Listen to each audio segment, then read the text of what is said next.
Bem-vindo ao Desfrutando a Vida Diária. Estou feliz por você estar comigo porque creio que a palavra de Deus impactará a sua vida. E sabe, muitas vezes as pessoas sentem-se como se elas tivessem cometido erros demais, tantos pecados para que Deus possa perdoá-las. Mas a Bíblia diz: onde abundou o pecado, superabundou muito mais a graça. Isto simplesmente significa que a graça de Deus é maior do que os seus pecados. E graça é o poder de Deus alcançando nossas vidas e fazendo por nós o que nós nunca poderíamos fazer sozinhos. Graça é o favor de Deus, é a misericórdia dele na sua vida. Eu quero encorajar você a receber a graça de Deus. Receba o seu perdão e tenha um novo recomeço hoje, para que você não viva mais debaixo de culpa e condenação, mas saiba que os seus pecados foram perdoados. Continue comigo e receba essa mensagem que foi ensinada em Washington, D.C. Hoje eu quero lhe falar sobre a graça de Deus. Esse pode ser um assunto que você pensa saber tudo porque já ouviu muito. E talvez saiba, talvez não, mas eu aprendi muito da graça de Deus alguns anos atrás, que eu não sabia antes, que foi verdadeiramente, com certeza, um ensinamento de muito proveito para mim.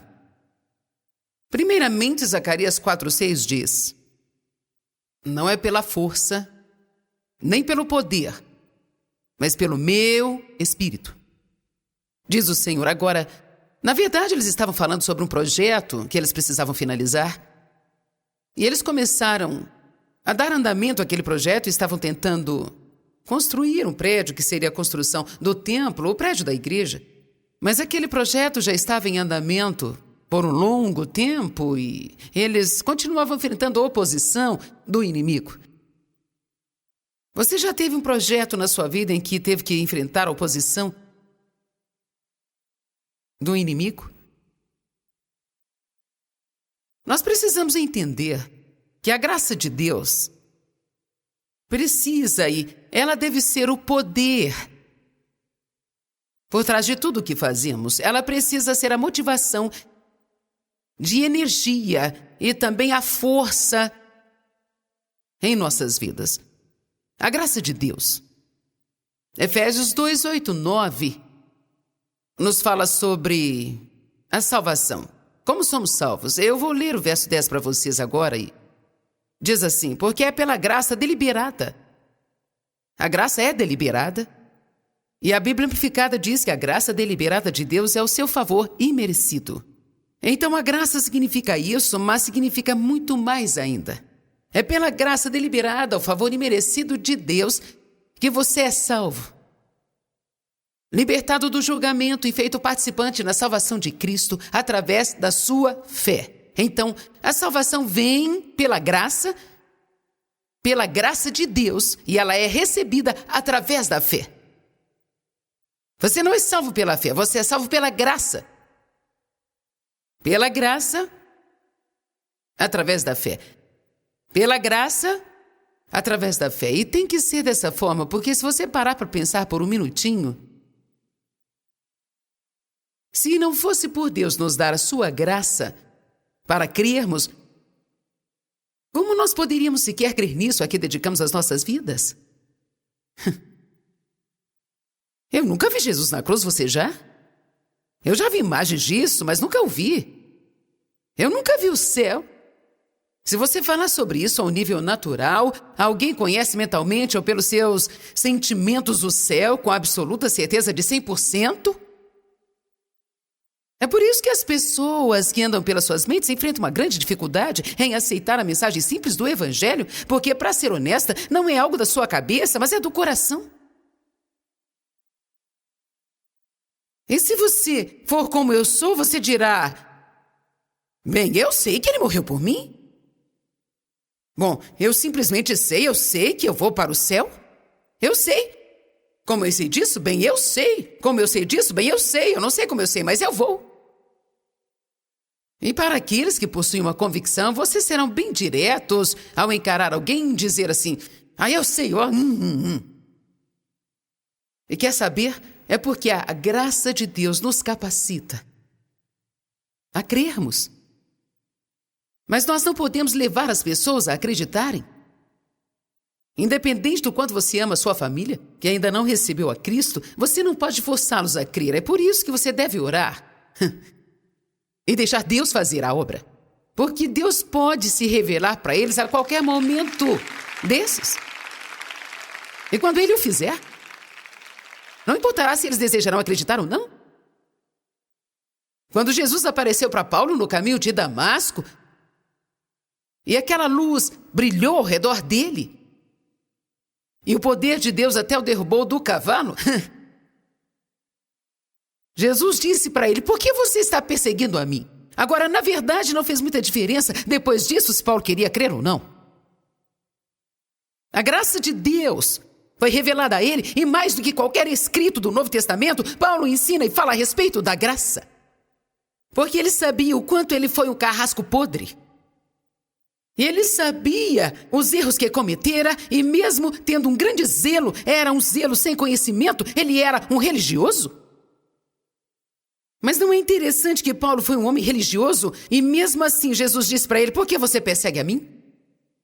Então, às vezes, com a nossa religiosidade,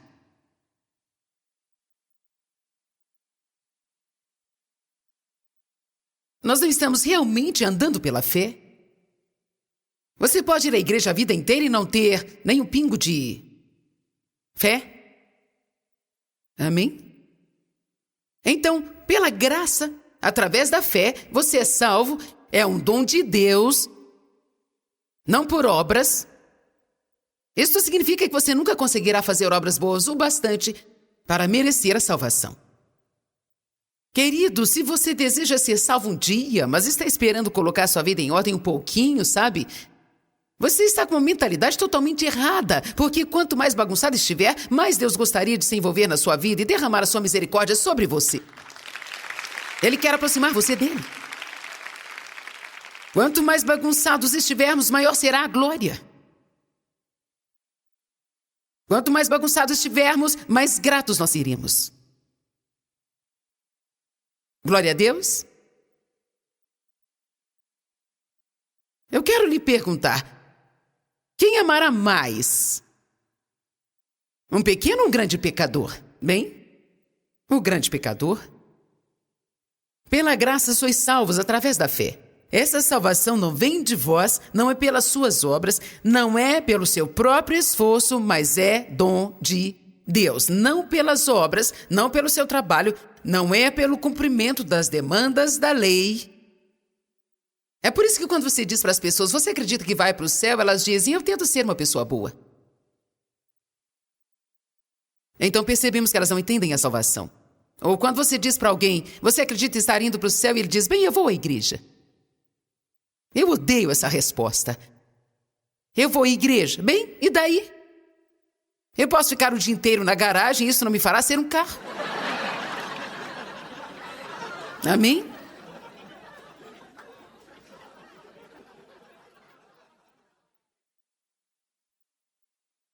Jesus morreu para que nós pudéssemos ter um relacionamento com Deus, pudéssemos ter intimidade com Deus e pudéssemos ter comunhão com Ele, para que pudéssemos habitar em família. Amém? Para mim é muito interessante quando as pessoas vêm ao altar para receber a Cristo. Não acontece sempre, mas na maior parte do tempo, sem que ninguém lhes diga nada, elas começam a dar as mãos e até mesmo se abraçarem. É como se elas já começassem instintivamente a saber pela obra de Deus em seus corações que, gente, nós somos uma família. Legal, né?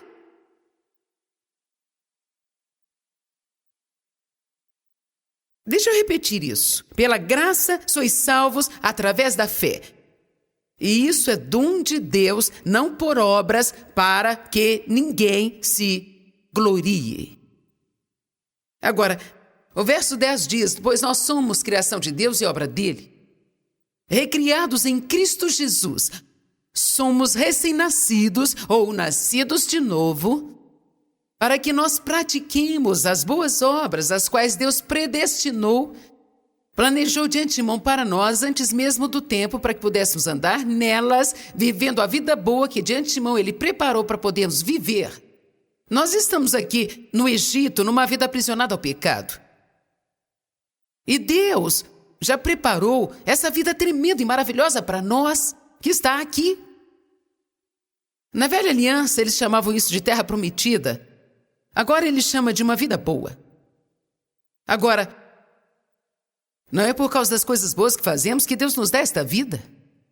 Ele não fez isso porque somos bons ou maus, ele é bom e quis fazer isso simplesmente.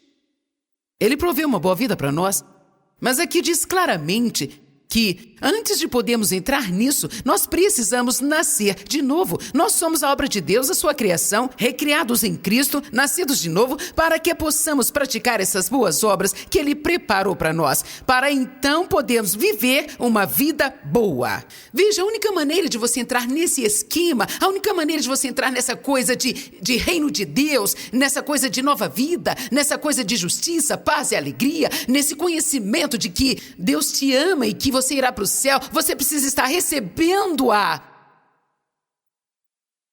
Cristo como Salvador. Você precisa crer que Ele morreu por você, que derramou o seu sangue por você, que Ele pagou a sua dívida, Ele foi o seu substituto, Ele tomou o seu lugar. Uau! Por que será que Deus faria isso por um monte de pecadores? Porque Ele é bom. E porque Ele quis assim. E porque Ele é misericordioso. E porque nós não poderíamos nos ajudar. Não importa o quanto tentássemos, nós nunca poderíamos ser bons o suficiente.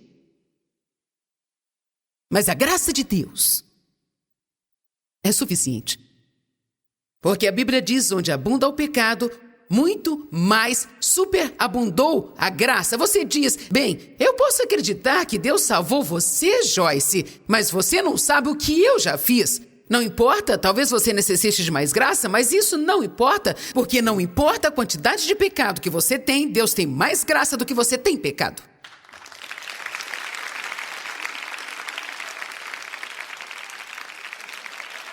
Quero que você entenda isso nesta noite. Você não é uma outra classe de pecadores. Você não pode ser pecador demais a ponto de não poder ter um relacionamento com Deus através de Cristo. Você não pode ter pecado demais por muito tempo, ou grande demais, porque onde o pecado abundou, ou seja, onde há pecado demais, muito mais a graça de Deus, ela superabunda. A Bíblia diz que a mulher, que era uma prostituta e tinha vários demônios, que acabou lavando os pés de Jesus, veja, ela foi uma pecadora terrível. Veja, a mentalidade religiosa diz assim, bem, você não era só uma pecadora, você era especialmente uma perversa pecadora. Jesus disse, bem, vou te dizer algo. Vamos fazer isso dessa forma.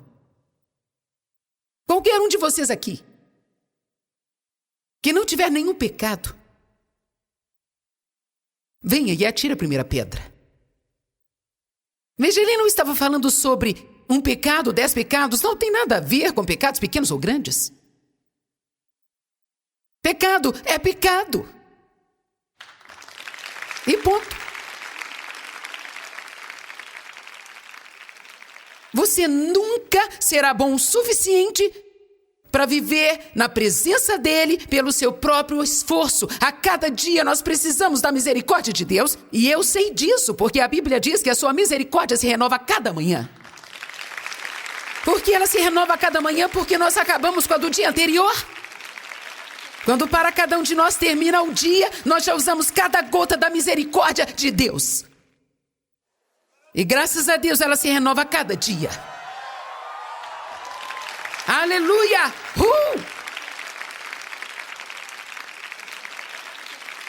Nós sempre esquecemos o quanto Deus é bom, gente. Pela graça, através da fé, você é salvo. É um dom de Deus, não por obras, não pelas obras. Você diz, ok, eu entendi. Então vamos continuar. Colossenses 2,6 agora diz: aprenda a caminhar da mesma forma que você recebeu a Cristo.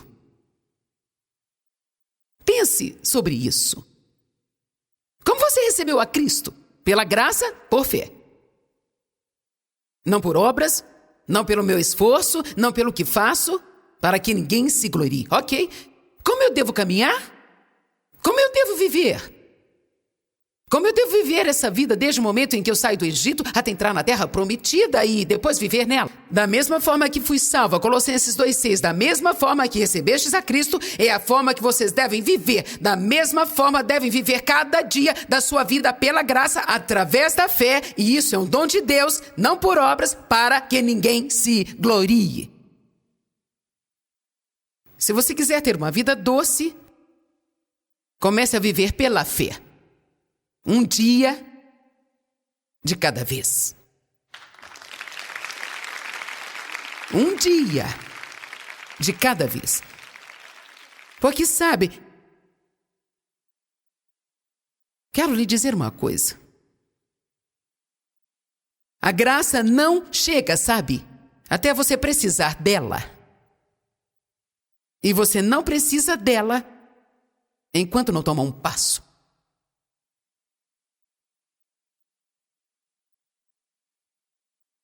Agora nós estaremos falando sobre muitas coisas interessantes, mas as pessoas estão tão temerosas de andar pela fé, de tomarem passos, e o coração está pedindo para que façam algo, e a mente delas está lutando para que não façam isso e façam outra coisa. Eu não me sinto pronto, eu não tenho o necessário, eu não sei, eu preciso fazer algo. Aqui dentro eu sei que eu sei, mas aqui eu não consigo, aqui eu sei, mas aqui eu não consigo, sabe? Vamos lá. Aqui dentro eu sei o que eu tenho que fazer, mas aqui eu não consigo. É por isso aquela canção que eu pedi para que eles ensinassem, especialmente aquela canção, Você Me Levanta, para ser mais do que eu posso ser, porque isso está absolutamente certo. Deus requererá que você seja mais do que você pode ser. Ele requererá que você faça mais do que você pode fazer, que você dê mais do que você pensa que pode dar, sacrifique mais do que você jamais pensou que podia sacrificar. E você estará pronto a fazer o que precisa ser feito, mas você não sentirá vontade de fazer até dar o primeiro passo.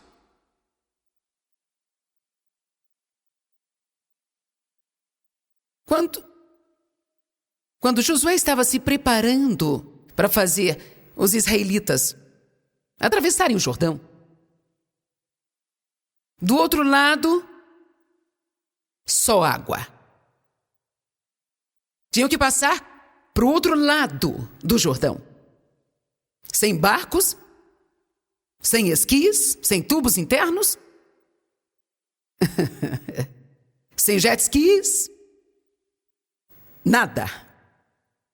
O que nós vamos fazer?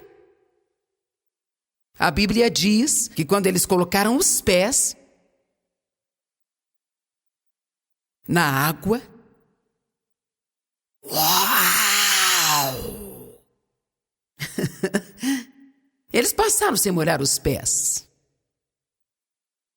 Quando os israelitas marcharam do Egito, Deus os fez marchar em direção ao Mar Vermelho. A Bíblia diz que existia um caminho mais curto, mas Deus de propósito os fez passar pelo caminho mais longo.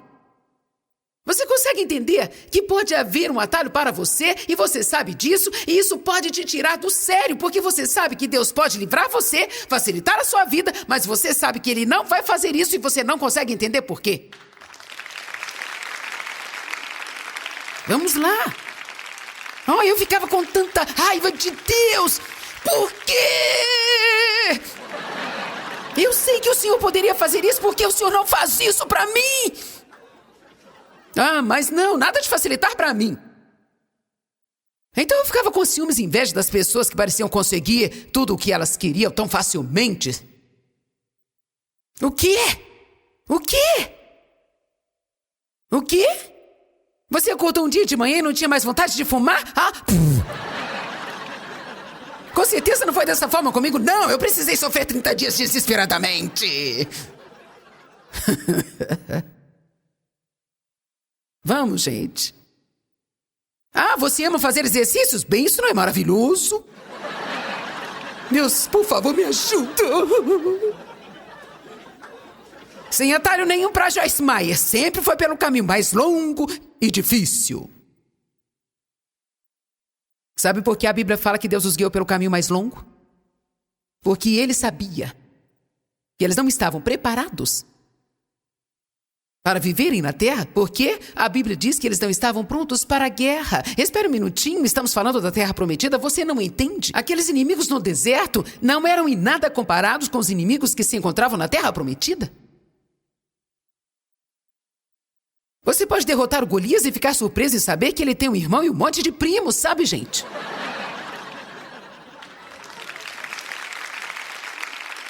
Você pode derrotar o gigante e descobrir depois de umas 2 semanas que, na verdade, o que fez foi aborrecer os outros 9 irmãos dele. Oh, vamos?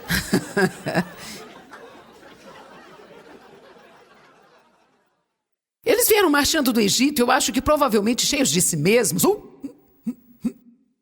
Porque Deus os tirou de lá com uma grande vantagem. Eles pegaram tudo que o povo tinha, todas aquelas coisas, joias e todos aqueles milagres que Deus fez, as rãs, as moscas e tudo mais, até que finalmente o faraó disse, livrem-se deles, deixem-os ir. Então assim eles subiram em direção ao Mar Vermelho.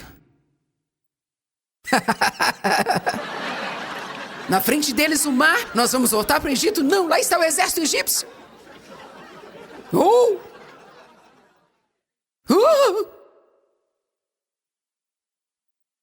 Eles começaram a chorar. E a Bíblia diz em Êxodo 14 que Deus disse a Moisés, porque esse povo clama a mim, diga a eles que marchem e entrem.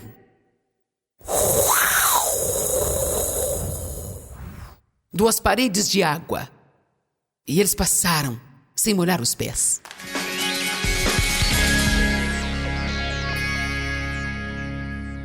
Ao invés de se preocupar e viver com medo, eu quero encorajar você a orar a respeito de todas as coisas.